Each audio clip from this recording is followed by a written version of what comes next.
Captain Jum Kim stood tall on the bridge of the Earth ship Horizon *, his dark eyes fixed on the main screen. The ship was about to meet aliens called the Voxians for the first time. How much longer until we reach their meeting point?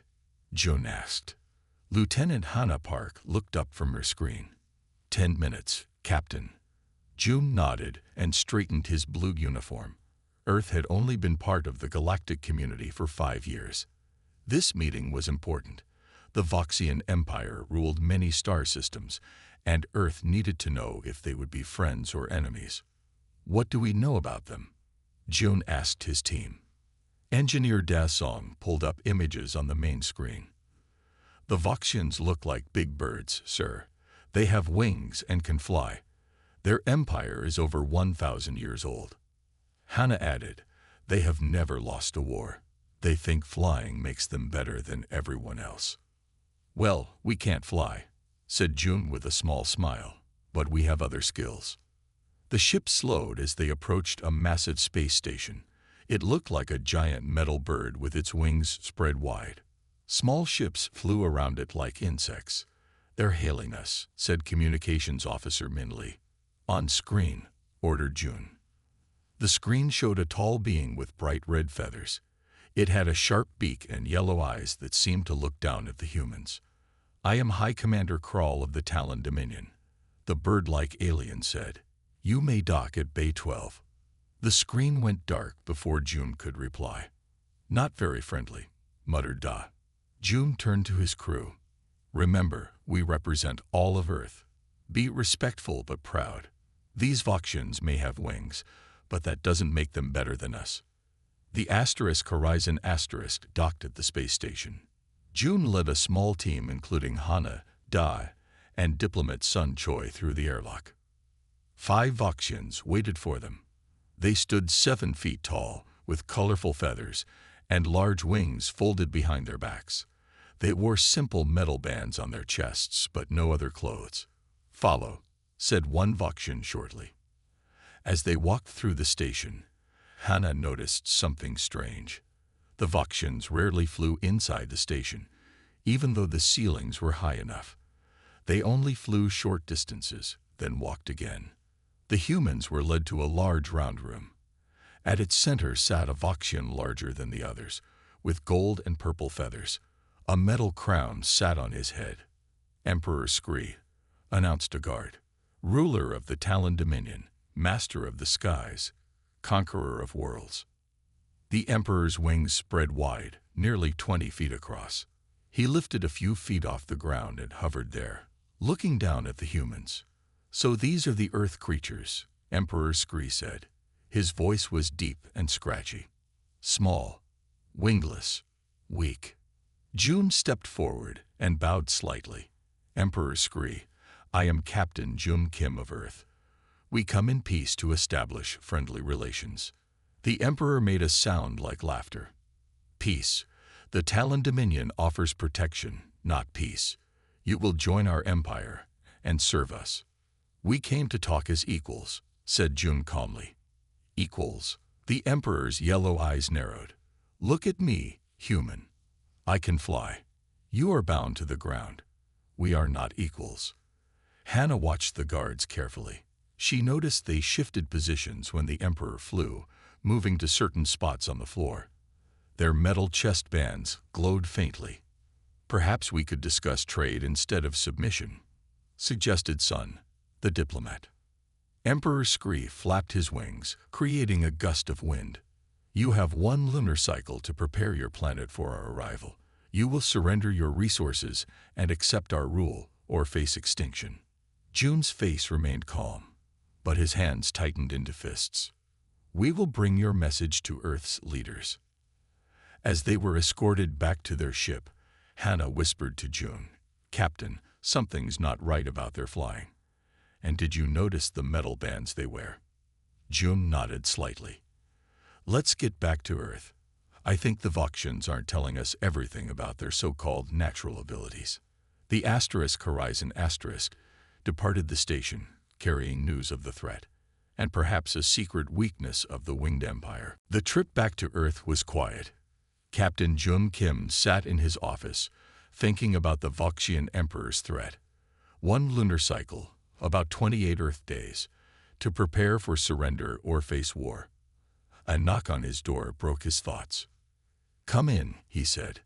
Engineer Da Song entered, holding a tablet. "Captain, I've been studying the sensor data from the Voxian station." "What did you find?" asked Jun. Dai placed the tablet on the desk. "These readings show strange energy patterns around the Voxians, especially when they fly. It's strongest near those metal bands they wear." Jun looked at the colorful energy patterns on the screen. "What does it mean?" "I think." Da paused. "I think their flying might not be completely natural. The energy looks like some kind of anti-gravity field." Jun's eyes widened. "Are you saying they can't fly on their own, despite having wings?" "Maybe they can fly a little, but not as well as they want us to believe. I need more data to be sure." Jun nodded. "Good work. Keep this between us for now." 3 days later, the Horizon reached Earth. Jun and his team went straight to the United Earth Council in New Seoul. The council chamber was large and round. 50 leaders from Earth's nations sat at a curved table. President Yuna Ba, a stern woman with short gray hair, led the meeting. "Captain Kim, tell us about the Voxians," she said. Jun stood and described the meeting with Emperor Scree. Gasps filled the room when he mentioned the ultimatum. "They expect us to just surrender our planet?" asked one counselor. "Yes," said Jun. "They believe their ability to fly makes them superior." Lieutenant Hannah Park stepped forward. "But we noticed something unusual about their flight patterns." Engineer Song found strange energy readings. Day projected his data onto the main screen. "The Voxians give off electromagnetic signatures when they fly. It's focused around these chest bands they wear." Jin Lee, Earth's top military analyst, studied the data. He was an older man with thoughtful eyes behind simple glasses. "I've studied records of other species the Voxians conquered," Jin said. "They only target planets with beings that cannot fly or have limited air combat technology." "What are you suggesting?" asked President Ba. Jin looked up. "I think the Voxians might be hiding something. Their wings are real, but maybe they can't fly as well as they claim. Perhaps they use technology to enhance their abilities. So their whole empire could be based on a lie?" Jun asked. "A lie that gives them power," Jin nodded. "They make other species believe they are naturally superior." President Ba stood up.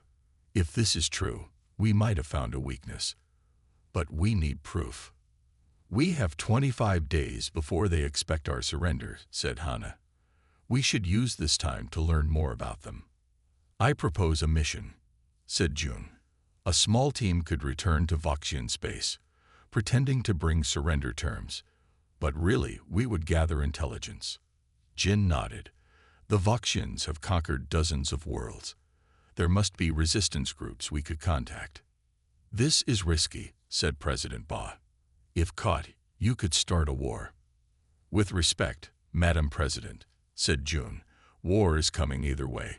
If we surrender, we lose our freedom. If we fight without knowing their weakness, we might lose everything." The council was quiet for a long moment. "How many people would you need for this mission?" asked President Ba finally. "A small team," said Jun. "Lieutenant Park for security, Engineer Song for technical analysis, and perhaps a special forces officer familiar with covert operations." "Commander Sun Choi is the best we have," said the defense minister. "He's led missions on 3 different alien worlds." President Ba looked at each person in turn. "This mission is approved, but unofficially. If you're caught, Earth will claim you acted without permission." Jun nodded. "We understand the risk, Madam President." "You have 5 days to prepare," said President Ba. "Find out if the Voxians can be beaten. The fate of Earth depends on it." As they left the council chamber, Hannah moved beside Jun. "Do you think we can do this?" Jun's face was serious. "We have to. Sometimes The bird that flies highest falls hardest when its wings fail. Jin Lee sat in a dark room surrounded by floating screens. For 3 days, he had been studying every piece of information Earth had about the Voxians. As Earth's top military analyst, it was his job to find their weakness. The door opened, and Captain Jun Kim walked in. "Any progress?" Jun asked. Jin nodded and touched one of the screens. "Look at this pattern. In the last 200 years, the Voxians have attacked 57 planets. Every single one had species that could not fly or had limited air technology." "That can't be a coincidence," said Jun. "It's not," Jin agreed. "And I found something else interesting." He pulled up a new screen showing a planet with low gravity. "This is Voxia, their home world. It has only 60% of Earth's gravity." "So they evolved in low gravity," Jun said. "That might explain why they need help to fly in normal gravity." "Exactly. Their wings would work better in their home world than in standard gravity environments." The door opened again. Lieutenant Hannah Park and Engineer Da Song entered, followed by a tall man with a serious face. "Captain," said Hannah, "this is Commander Sun Choi." Sun gave a short bow. "Captain Kim, it's an honor to meet you." Jun shook his hand. "The honor is mine, Commander. Your record in special operations is impressive." "Thank you, sir. I understand we have a difficult mission ahead." "Dangerous, yes," said Jun. "But we may have found something to help us." Jin turned to the new arrivals. "I've been analyzing propaganda videos the Voxians broadcast to conquered worlds."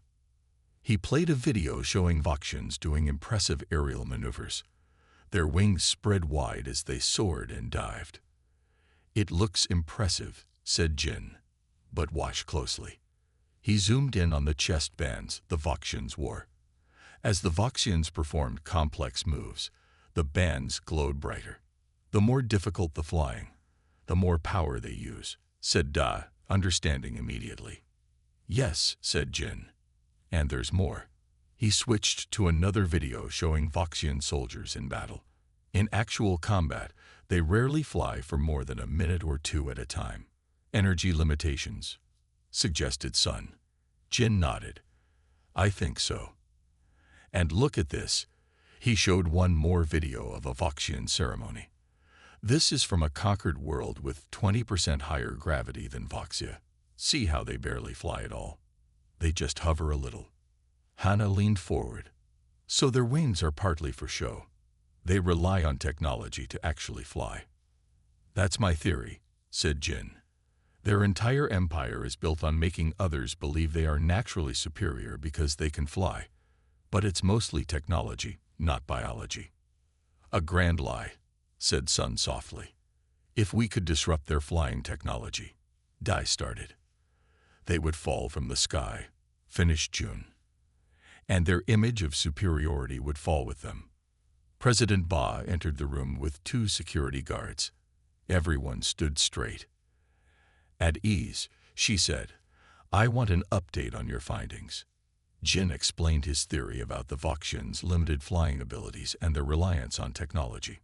President Ba listened carefully. "If you're right, this could change everything. But we need proof." "That's what our mission is for," said Jun. "Your ship is ready," said President Ba. "We've modified a civilian transport to look like it's carrying surrender documents. But it has hidden features." "What kind of features?" asked Sun. "Stealth technology, advanced sensors, and weapons if you need them," she replied. "We've named it *Sparrow*. A small bird to challenge the mighty Voxians," said Hannah with a smile. "I like it." "You leave tomorrow," said President Ba. "Your official mission is to deliver our surrender terms.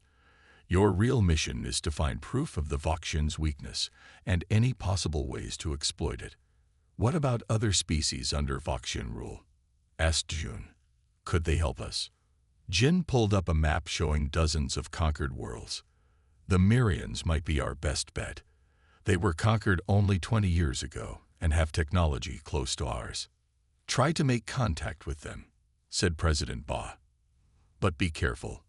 if the Voxians discover your true purpose. We understand the risk, said June, but Earth's freedom is worth it. The team spent the rest of the day studying Jin's findings and preparing for their dangerous mission. Tomorrow, they would enter the heart of the Voxian Empire with a simple mission: find the truth that could save Earth. The Sparrow moved quietly through space. From the outside, it looked like a simple transport ship. Inside, it carried 4 humans on a secret mission. Captain Jun Kim sat in the command chair. How long until we reach Mirian space? 6 hours, answered Lieutenant Hana Park from the pilot's seat. Commander Sun Choi cleaned his weapons in the corner. Do we have a plan for meeting the Mirians? They're under Voxian control. We'll use the cover story that we're scouting locations for Earth's surrender ceremony, said June. That should let us move around a bit. Da Song looked up from his computer. I've been studying the Mirian communication systems. They use old radio frequencies the Voxians consider outdated. We might be able to contact resistance groups that way. Good thinking, said June. But be careful.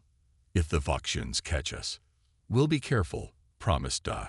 The ship continued through space, passing the outer defenses of the Voxian Empire. Twice they were stopped by patrol ships, but each time their story about carrying surrender documents got them through. When they reached Miria, they saw a beautiful blue-green planet with 3 small moons, but large Voxian ships circled it like hungry birds. Look at those ships, said Hana. No wonder the Mirians couldn't fight them off. Request landing permission, ordered June. Remember our cover story. Soon, they were cleared to land at a small spaceport. As the Sparrow touched down, they saw Voxian guards with wings spread wide, watching from towers. Time to play our parts, said June. The team left the ship carrying official-looking documents. 2 Voxian guards approached them. State your business, demanded one guard, his wings flexing. June bowed slightly. We bring preliminary surrender terms from Earth. We need to scout possible locations for the official ceremony. The guard looked at their papers. You may proceed, but stay in the main city areas. The rest of the planet is unsettled. Thank you, said June. We won't cause trouble. As they walked toward the city, Sun whispered, unsettled. That sounds promising. The city had once been beautiful, with tall glass buildings and wide streets. Now, Voxian banners hung everywhere, and the people, short blue-skinned beings with 4 arms, kept their heads down. The Mirians look beaten, said Hana sadly. Day pointed to a small building. That's a communication center. We should try there first. Inside, a Mirian worker with sad eyes greeted them. When the door closed, Jun spoke quickly. We're not really here about surrender. We're looking for people who fight against the Voxians. The Mirian's eyes widened with fear. I don't know what you mean. The Voxian rule is just and fair. Sun noticed a small symbol scratched into the counter, a wing with a line through it. We've seen the wing break sign, Sun said quietly. The Mirian froze, then looked at each of them carefully. Why would humans care about our fight? You're about to surrender yourselves. No, said June. We're looking for the Voxians' weakness. We think their flying ability isn't natural. The Mirian was silent for a long moment. Then he pressed a button under his desk. A hidden door opened in the wall. Follow me, he said, quickly. They went through dark tunnels deep under the city.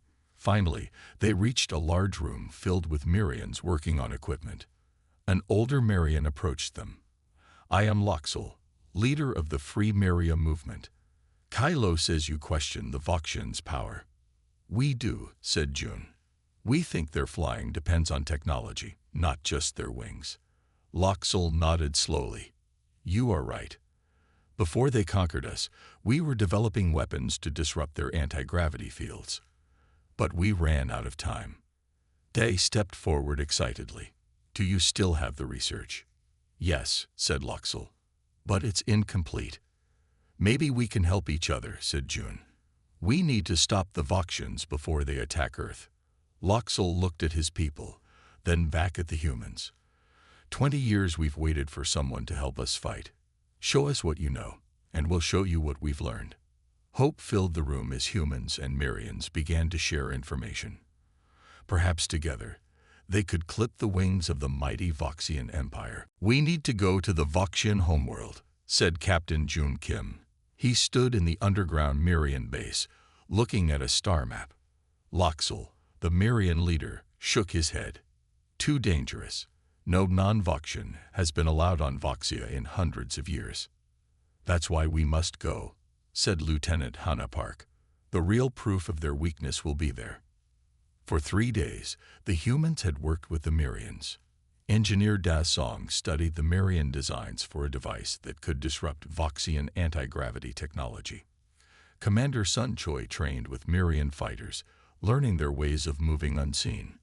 "If we're right," said Da, "the Voxians evolved on a low-gravity world. Their wings work there, but not well in normal gravity. They need their technology to fly on other planets." Loxel touched the star map, zooming in on a golden planet. "Voxia. They say it's paradise, where Voxians soar freely through the skies." "We need to see it," said June. "And we need to understand their technology better." "I might have a way," said a young Mirian named Paula.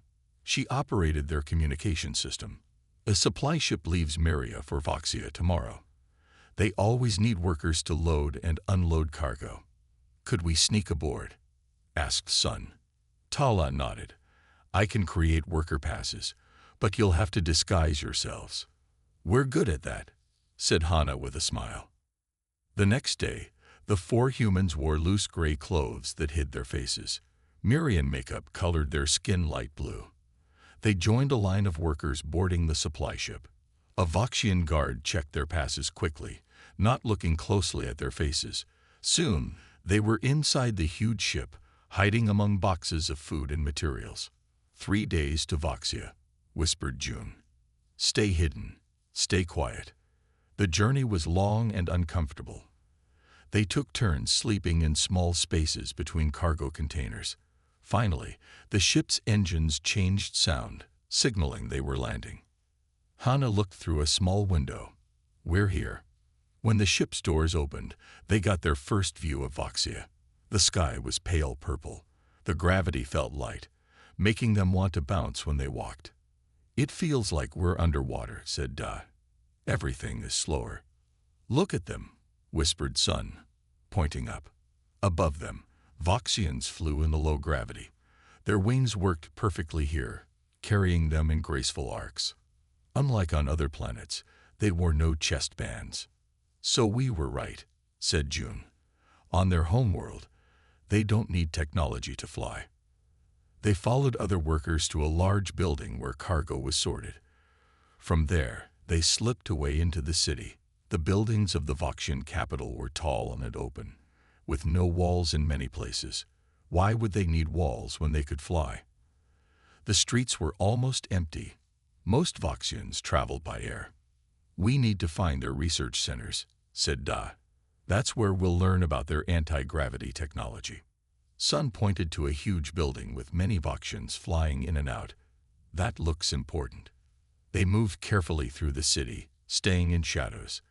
The few Voxians who saw them assumed they were foreign workers and ignored them. Near the large building, they found a small service entrance. Sun broke the lock, and they slipped inside. "This isn't a research center," said Hana, looking around. "It's a mining control facility." Screens covered the walls showing different planets. Workers tracked shipments of a glowing blue mineral. "What is that?" asked June. Day examined the screens. "It's called azurite. According to these files, it powers their anti-gravity technology." "Look at these numbers," said Hana, pointing to a chart. "The amount they're mining is going down on all planets." "They're running out," said June, understanding. "That's why they're expanding so fast. They need more azurite to maintain their empire. Without it, they can't fly on high-gravity worlds," said Da. "Their whole empire would collapse."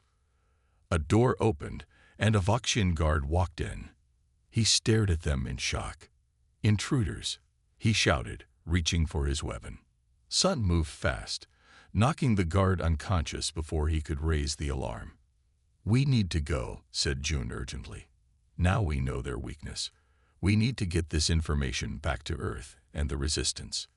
As they ran from the building, alarms began to sound throughout the Voxian capital. Alarms screamed across the Voxian capital. Captain Jum Kim and his team ran through empty streets, looking for a place to hide.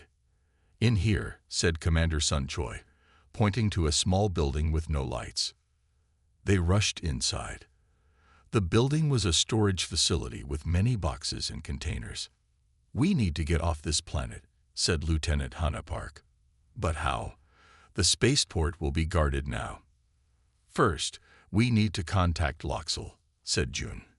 Dai, can you reach the Mirians from here? Engineer Dasong pulled out a small device. I'll try, but we're very far from Miria. While Dai worked on communications, Sun checked the windows. Voxian guards are searching everywhere. They have lights and scanners. They know we're not Voxians, said Hannah. Our cover is blown. Des' device made a soft beeping sound. I got through. Loxel is receiving our signal.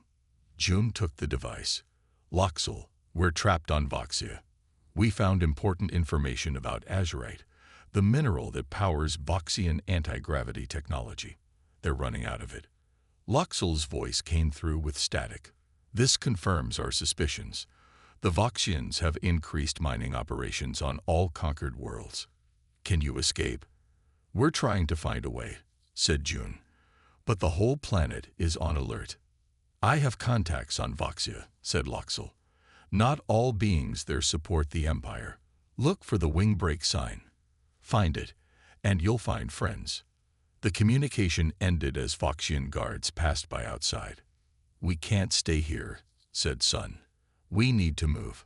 They slipped out the back of the building and into dark side streets. Voxians flew overhead with searchlights, looking for the intruders. There, whispered Hannah, pointing to a small mark on a wall. It was the wing break symbol they had seen on Miria. They followed more symbols to a door hidden between two larger buildings. June knocked softly. The door opened slightly, and a voice whispered, "Password." "We don't know a password," said June honestly, "but Loxel from Miria sent us. We fight against the Voxian Empire." The door opened wider. Inside stood a tall, thin being with gray skin and large eyes. Not a Voxian, but another species. "Come in quickly," the being said. "I am Nex. My people, the Kaldar, were the first species conquered by the Voxians 300 years ago. They entered a room where several different alien species worked on machines and computers. Some looked at the humans with surprise. "Humans?" asked a small green being. "We heard your planet was about to surrender." "That's what the Voxians think," said June. "But we're fighting back. We've discovered their weakness." Nex led them to a table. "Tell us what you found." Day explained about the azurite and the anti-gravity technology. The mineral powers the devices in their chest bands. Without it, they can't fly in normal gravity. "We've been working on something similar," said Nex, touching the screen. A device appeared, looking like the one the Mirians had shown them, but more advanced. "A signal disruptor," said Dai excitedly. Nex nodded. "It interferes with the anti-gravity field, but our version only works at short range. We need a way to affect all their devices at once." "I might be able to help with that," said Dai. "If I combine your design with what the Mirians have, we could create a pulse that spreads through their communication network." "Bringing down all Voxians at once," said June, understanding the plan. "We have resistance cells on 12 planets," said Nex. "If we can share this technology with all of them, the entire Empire could see the Voxians fall," finished Hannah. "How long to build this device?" asked Sun. "A few days," said Da, already examining the Kaldar design. "But we need to get it to the resistance groups." "We have hidden ships," said Nex. "Not many, but enough. The real problem is getting you off Voxia. The spaceports are all locked down. There must be a way," said June, looking at the star map on the wall. "The fate of Earth depends on it." A young Kaldar entered the room quickly. "Voxian search teams are coming this way. We need to move to the backup location." As they gathered their equipment, June knew they had found something important, not just a technical weakness, but a network of allies across the stars. If they could unite these resistance groups, the mighty Voxian Empire might finally face a real challenge. 5 days had passed since the humans discovered the Voxian weakness. They hid in an underground base with their new allies, working day and night. 3 more days until Earth's deadline, said Captain Jun Kim. We need to get off Voxia and spread the word about the disruptor. Engineer Da Song barely looked up from his work. Parts and tools covered the table in front of him. Almost done. This device will send a signal through the Voxian communication network. It will shut down their anti-gravity technology for about 10 minutes. 10 minutes isn't long, said Commander Sun Choi. But it's enough time for everyone to see the truth, said Lieutenant Hana Park. When they fall from the sky, their lie will be exposed. Nex entered the room with a small female Kaldar. This is Vira. She pilots supply ships between planets. She can get you out tomorrow. Tomorrow may be too late, said a voice from the door. A young Kaldar ran in. Voxian forces are searching this sector. They have heat scanners. They'll find us within hours. We need to leave now, said Sun, grabbing his weapons. But the disruptor isn't ready yet, said Da. Take what you have, said June. Finish it on the way. They packed quickly. Resistance members moved through tunnels that connected to different parts of the city. The plan was to reach a small spaceport where Vera had access. Stay close, said Nex as they entered the main tunnel. These passages are old and confusing. The group moved quietly through dark tunnels. Water dripped from the ceiling, and strange glowing plants gave just enough light to see. Suddenly, a loud crash came from behind them. Lights flashed in the darkness. "They've found the entrance," shouted a resistance fighter. "Run." They ran through the tunnels, turning left and right. Voxian soldiers followed, their wings scraping against the narrow walls. "This way," said Vera, pointing to a side passage. "It leads to the service entrance of the spaceport." As they turned the corner, they heard a shout. There they are. Laser fire hit the wall next to them. Sun pushed everyone forward while firing back. "Keep going," he shouted. "I'll hold them off." "We stick together," said June, pulling Sun along. They reached a ladder leading up to a street-level door. One by one, they climbed up. Da was carrying the half-finished disruptor carefully. When they reached the surface, they saw they were at the edge of a small spaceport. Vera pointed to a medium-sized cargo ship. "That one is mine. We need to reach it without being seen." Guards patrolled between the ships. Voxians flew overhead, watching for any unusual movement. "We need a distraction," said Hana. Da looked at the disruptor in his hands. "Maybe we can use this. It's not finished, but it might work at short range." "Do it," said June. Da connected a few more wires and turned on the device. It made a soft humming sound. Nothing happened at first. Then, a Voxian flying overhead suddenly dropped 10 feet. He flapped his wings hard but couldn't stay up. More Voxians began to falter, some falling to the ground. "It's working," said Dot excitedly. "Run now," ordered June. They sprinted across the open area toward Vera's ship. The fallen Voxians were too confused to stop them. But then the device in Da's hand sparked and went silent. "It burned out," he said. The Voxians' chest bands began to glow again. They rose into the air, angry and now aware of the intruders. "Almost there," said Vera as they reached her ship. As they rushed up the ramp, a Voxian swooped down and grabbed Da by the shoulders, lifting him off the ground. "Da!" shouted Jun, reaching for him. Sun aimed his weapon, but there were too many civilians around. He couldn't risk the shot. "Take this." Da threw the disruptor to Hana. "Finish it. Get the plans to the resistance." The Voxian carried Dai away as more guards approached. "We have to go now," said Vera, starting the ship's engines. "We can't leave him," said Hana. "If we stay, we all get captured," said Sun. "The mission fails and Earth falls." June made the hardest decision of his life. "Get us out of here, Vera." As the ship rose into the air, they watched helplessly as Dai was taken away by the Voxians. But in his hands, Hana held the key to the Empire's downfall.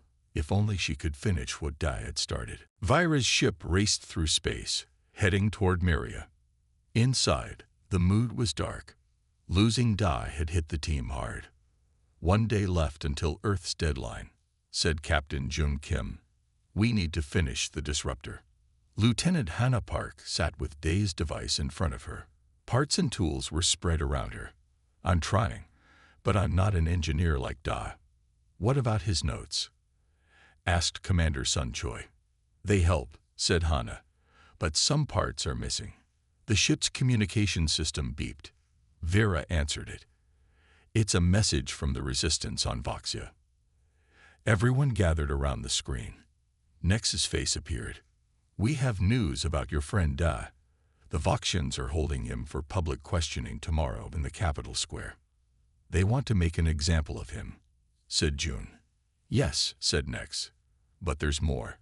They're bringing in representatives from all conquered worlds to witness it, including Myria." "That means Loxel will be there," said Hana. "And many resistance members," added Nex. "It's the perfect time to use the disruptor. If we can make all the Voxians fall from the sky during their own show of power, everyone would see their weakness," finished June. "But we don't have a working disruptor yet." Loxel's face appeared on the screen. "I've received Dai's plans. My team is working on it right now." "We'll meet you on Myria," said June. "Together, we'll finish it." 6 hours later, they landed on Myria. Loxel and his team were waiting in their hidden base. "We've made progress," said Loxel, showing them a device similar to Dai's but larger. "This will send the disruptor signal through the Voxian communication network." "How do we get it to the capital on Voxia?" asked Sun. "We don't need to," said Loxel. "We've hacked into their network. We can send the signal from here." "What about Dai?" asked Hana.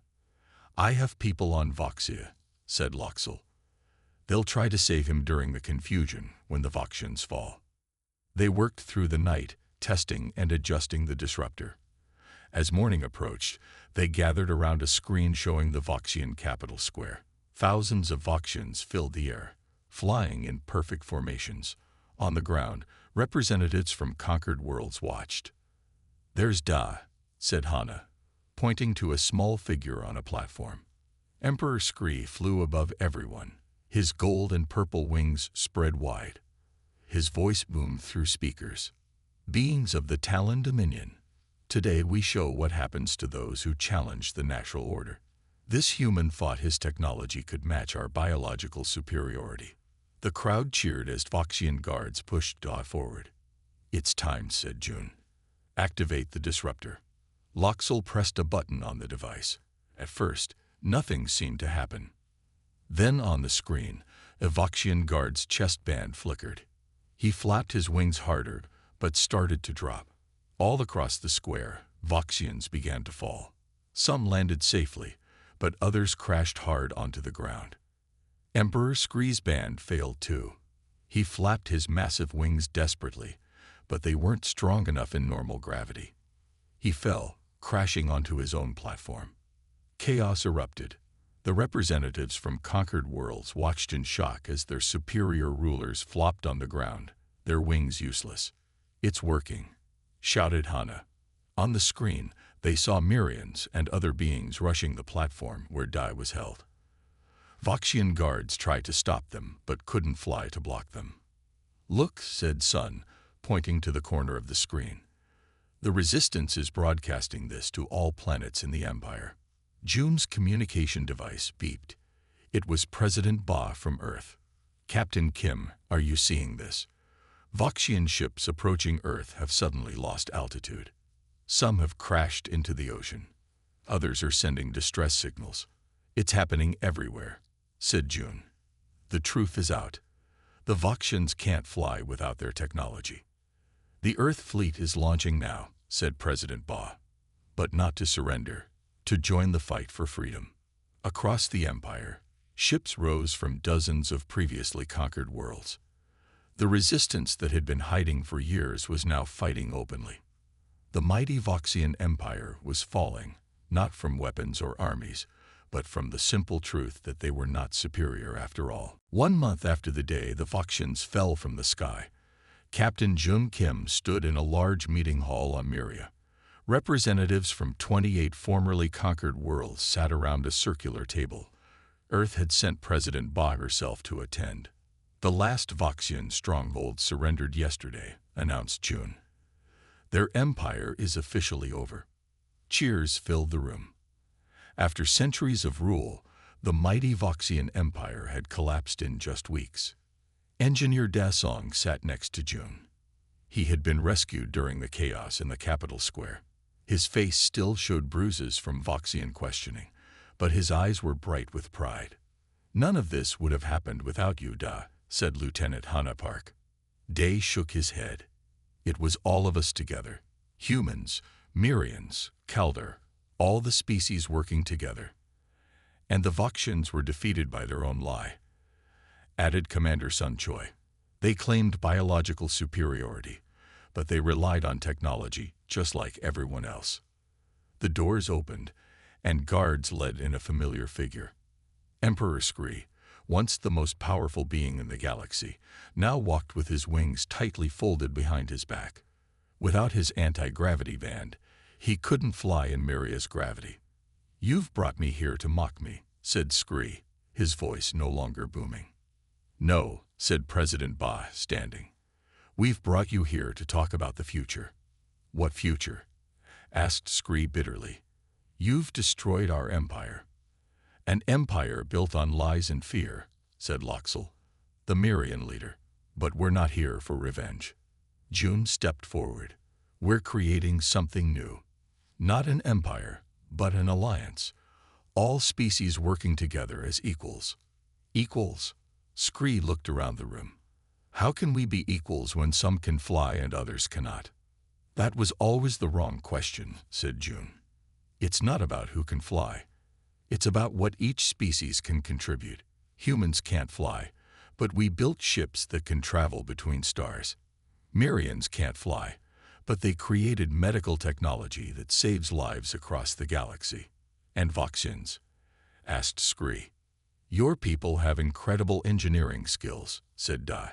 "Your anti-gravity technology, even though you hid its true purpose, is amazing. Imagine what you could create if you used it openly, to help everyone." Scree was quiet for a long moment. "For 1,000 years, we believed we were superior because of our wings. Sharing our technology seemed wrong." "And now?" asked President Ba. "Now I see where that belief led us," said Scree. "To conquest, lies, and finally defeat." He looked at Jun. "What are you offering?" "A place in the alliance," said Jun. "Not as rulers, but as partners. Your people will need to change, but so will all of us." A week later, Jun stood on a balcony overlooking the Myrian capital city. Ships from Earth arrived daily, bringing diplomats, scientists, and traders eager to meet new species. Hana joined him at the railing. "What are you thinking about, Captain?" "How quickly things change," said Jun. "A month ago, we were facing surrender to an unstoppable empire. Now we're helping build something new." "Something better," said Hana. Below them, a group of young Voxians practiced flying with their wings without technology. They couldn't go as high as before, but they were learning to accept their natural abilities. "The irony," said Jun with a smile, "is that if the Voxians had just been honest about their technology, they might still have their empire. Instead, their lie about biological superiority became their downfall," said Hana. Day and Sun joined them on the balcony. Together, the 4 humans watched the sun set over a galaxy that was forever changed. "What happens next?" asked Sun. "We go home for a while," said Jun. Then we come back as Earth's representatives to the new alliance. And we make sure no species ever claims to be naturally superior again, added Da. As stars appeared in the darkening sky, Jun thought about the journey they had taken. Humans had proven they didn't need wings to reach the stars. Sometimes, the species that seemed weakest could surprise everyone with its strength. That was the true lesson of how human heroes had brought down an empire of winged beasts. The end.